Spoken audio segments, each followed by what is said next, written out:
God has commanded. We need to build a large ship.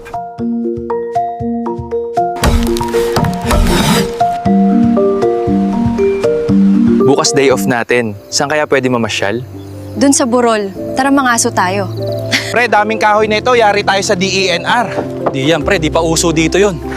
Tara na, kain na tayo. Sige, parating na kami. Mga kabarko, lakasan nyo ang kain. Mahaba po ang araw. Mga kabarko, minamadali na paggawa sa arko. May deadline kasi ito. Mga tol, kailangan daw natin mag-OT bukas. Okay sa akin. Basta may dagdag sahod. Sige pa, hatak! Parang di kayo kumain ah. Itodo na ang lakas! Sahod natin dito silver coins at may free meal. Galante boss natin, pre. Nariyan na pala ang pizza ko. Heto na po ang inyong order. Break time daw muna. Tara, merienda. Pre, parang never ending tong proyekto na to ah. Gumagawa kayo ng barko sa ganitong lugar? Opo, kay Noah ang arko na ito. Tol, pag bumaha, sasama ako kay Noah. Ako rin. Kahit sa economy class lang sa likod. Wow, malaki talaga sahod dito sa abroad. Oo nga, may extra pa para pang shopping.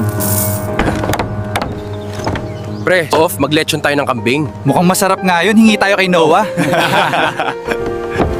Sinong matinong tao ang gagawa ng barko sa ganitong lugar? Tamang-tama. Tama to. Wow, may pa-ice cream si Mayora. Pre, konti na lang. Mukhang matatapos na to. Sa wakas, matatapos na to. Oo, sa laki nito, halos maubos ang kahoy sa gubat. Napakaraming taon nang lumipas.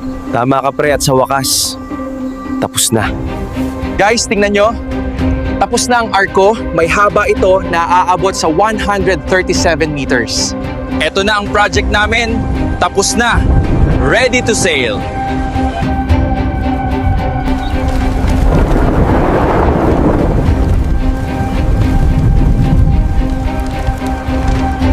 Tama si Noah pre.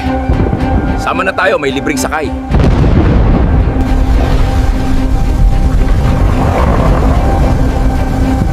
Ito na, nag-uumpisa na ang baha. Di na to dry run, totoo na to. Grabe pala ang baha na to. Oo nga, ubos lahat, pati mga chismosa, wash out. Lubog na sa baha ang mundo. Sayang yung bago kong sapatos. Di ko nadala. Ang lakas ng ulan. Oo nga, parang walang katapusan.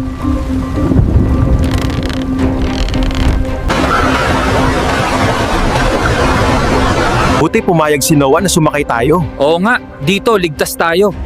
Pre, gaano kaya katagal ang baha na to? Wala ako idea eh. Basta sumunod tayo.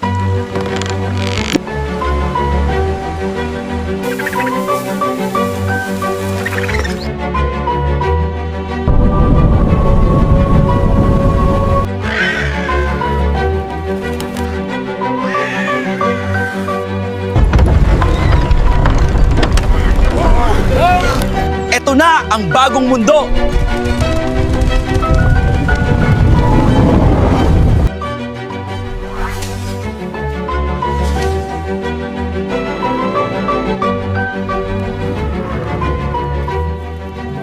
Pre, ngayon tapos na ang baha, paano tayo uuwi?